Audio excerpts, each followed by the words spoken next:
Hello everyone, welcome to our channel. Let's take a look at one of the most popular and scary characters in movie history. Pan's Labyrinth, a haunting dark fantasy by Guillermo del Toro, brings us the Pale Man, a character with a disturbing taste for eating children. In this video, we're breaking down what makes him so terrifying and how he embodies the horror of gluttony in the film. Let's get into what makes the Pale Man such a nightmare. But before we go into our explanation, we have a very small request. If you like our content, please support us by subscribing to our channel. This is a small click for you, but for us it means a lot. Thank you. Let's begin.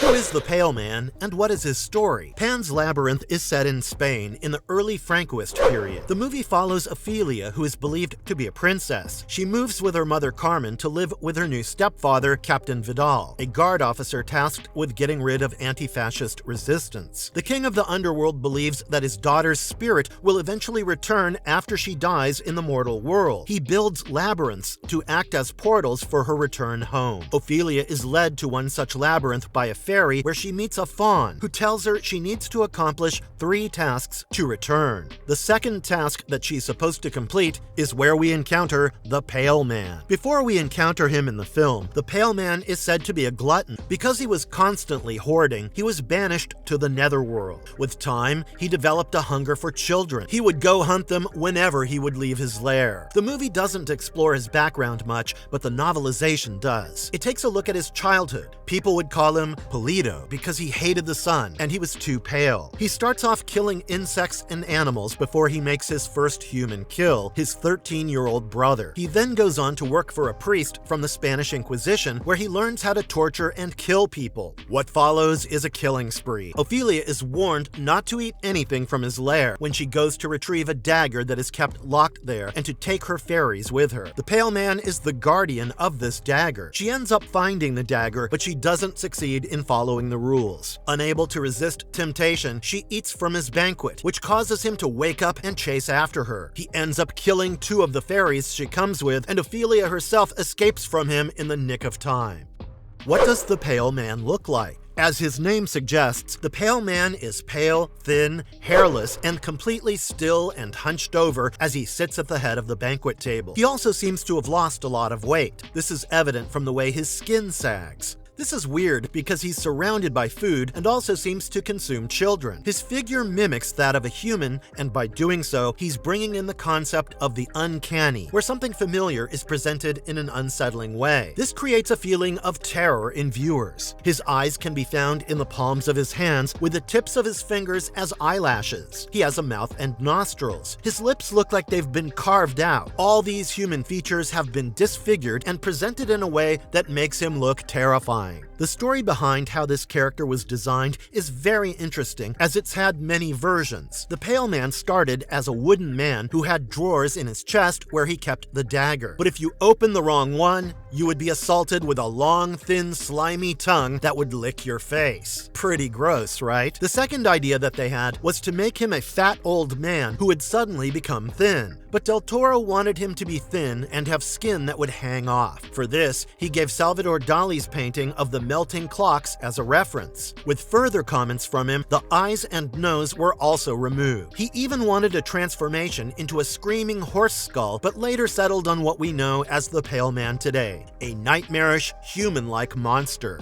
What are the Pale Man's abilities? We don't really know much about the Pale Man's abilities other than the fact that he has sharp teeth and claws. We don't see much about his powers, but he does seem to be really old. He has the ability to enter into a deep sleep, almost like a hibernation, for hundreds of years till he's awakened by his victims. In the movie, we see him hunched over at the table, only waking up when Ophelia steals some food from the banquet. Maybe he has magic too, because despite his long sleep, the food that we see on his table still seems fresh. It could be an illusion, a way to trick people who come into his lair, or he simply just might have the power to keep it fresh because Ophelia sure did seem fine after eating it. She was in fact tempted by the banquet itself. Whether that had anything to do with the Pale Man's ability to trap children, or with her being sent to bed hungry before all this, we don't know. From the novel, it's also evident that he has learned how to torture and kill people and uses these to carry out his deeds. There are instances in the novel that describe him making the bones of his victims into furniture and pillars.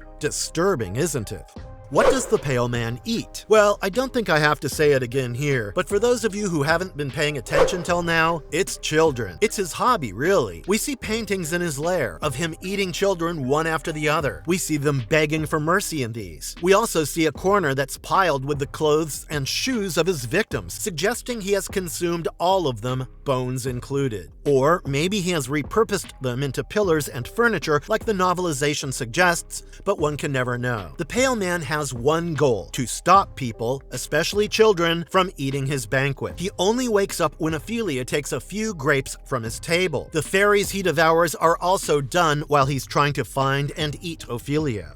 Where does the pale man stay? The pale man lives in a lair, and we don't know where exactly this is. The room seems both daunting and magnificent as we see Ophelia enter it. Unlike the man sitting at the table, the lair is very between the beautiful. Del Toro almost lures us into a sense of security by showing us a place that gives off the vibes of a church, with the way it's designed and the paintings hanging there. There is red across entire walls, probably the blood of his victims. Speculations have been made about the lair's exact location. Some say it's a limbo of sorts, some say it's in hell, or a part of the princess's kingdom. There are also theories of it being Ophelia's imagination. It serves as a way for her to escape from the brutality of her world while mimicking its horrors all the same.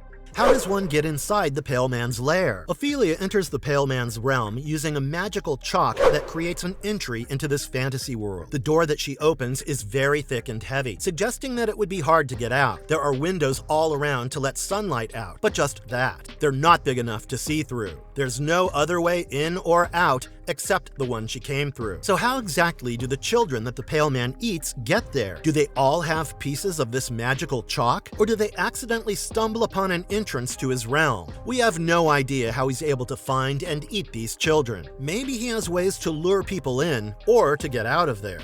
Why does the pale man attack kids? The pale man is an embodiment of gluttony. However, he doesn't go after his prey actively. He sits there and waits for temptation to be brought to him. The fact that he does this only amplifies the horror. It makes him less predictable and more terrifying, because his hunger doesn't come from starvation. He's driven by an urge to consume children when they are lured to his lair. His gluttony is always there, just hidden and waiting to surface till his prey emerges. He's not a threat actively. He waits silently and patiently and is always there, making him seem more horrifying. He picks children, the symbols of innocence and purity, as his victims, and he only wakes up when someone dares to take food from his table. What is the significance of the feast laid in front of the pale man? As the story is set in 1944, a post-Civil War Spain, it's clear that most of the people had no access to proper food. So to have a banquet full of food is surely very tempting, specifically for children, who would have been starving. This was a time when people resorted to boiling roots and boiling stones for soup, so a feast like this would have been irresistible.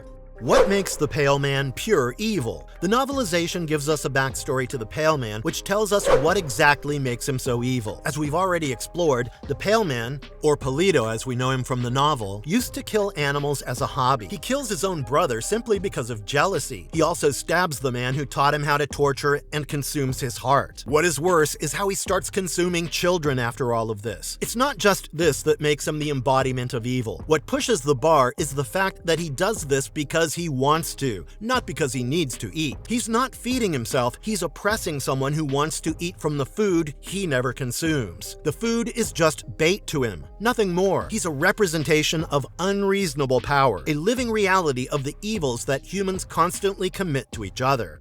How does one kill the pale man? We do not know how the pale man can be killed. It's not something that's shown explicitly in the movie. It's revealed in a comic short that the pale man was banished to his lair, where he remained motionless. It was believed that the dagger was the one weapon that could defeat him, but at the same time, it's also the item that kept him alive. We don't really see what happens to him after Ophelia takes it away from him. In the essence of true horror, his survival remains a mystery. He's left to starve in his lair. A piece of chalk does fall on the floor, the chalk Ophelia uses to escape. The idea that he could find a way out of there would surely give people chills.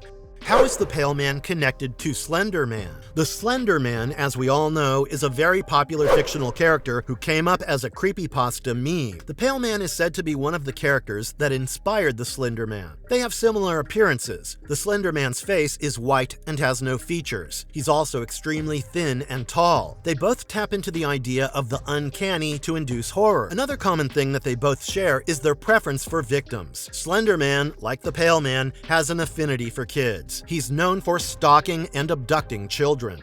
How is the Pale Man connected to Tenome? The Tenome is a supernatural being from Japanese folklore. These beings are similar to vampires, but instead of sucking blood, they feed on the bones of their victims, leaving nothing but skin behind. Their appearance is very similar to the Pale Man. They are deformed and they have no visible eyes. They too have their eyes in their palms. They see by waving their hands around just like the Pale Man does. According to the legend, the first Tenome was born when a blind man who was robbed and beaten to his death by bandits wished that he could see them. His anger then transforms him into this creature after his death who simply kills randomly because he has no idea who killed him. It's said that although he has eyes now, he's still blinded because of his anger. Like the Pale Man is driven by gluttony and not need, the Tenome is driven by anger.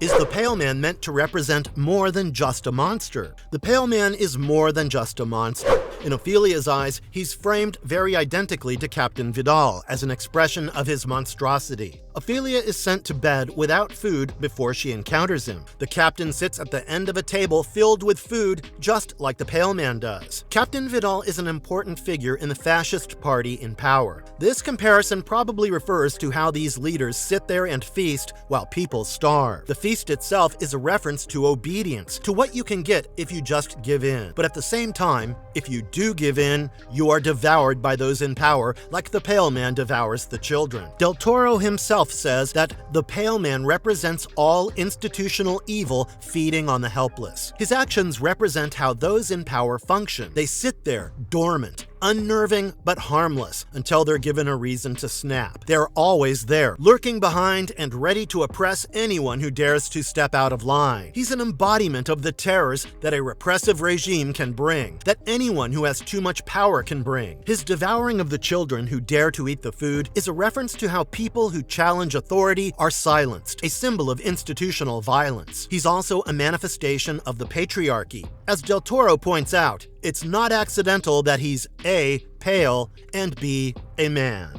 Marvelous verdict. With that, guys, we've reached the end of today's video. We've explored the Pale Man's character in detail. The way he's only awakened when someone tries to steal from him serves as a metaphor for how people are exploited by those in power. We've seen the terrifying reality of how he only consumes out of gluttony and greed, not out of need, which makes him all the more terrifying. What are your thoughts about this character? Does he reflect something deeper about human nature? Or is he just a monster? How did these scenes make you feel? Let us know your thoughts in the comments section below. Remember to like, share, and subscribe to our channel on your way out. Thank you for watching.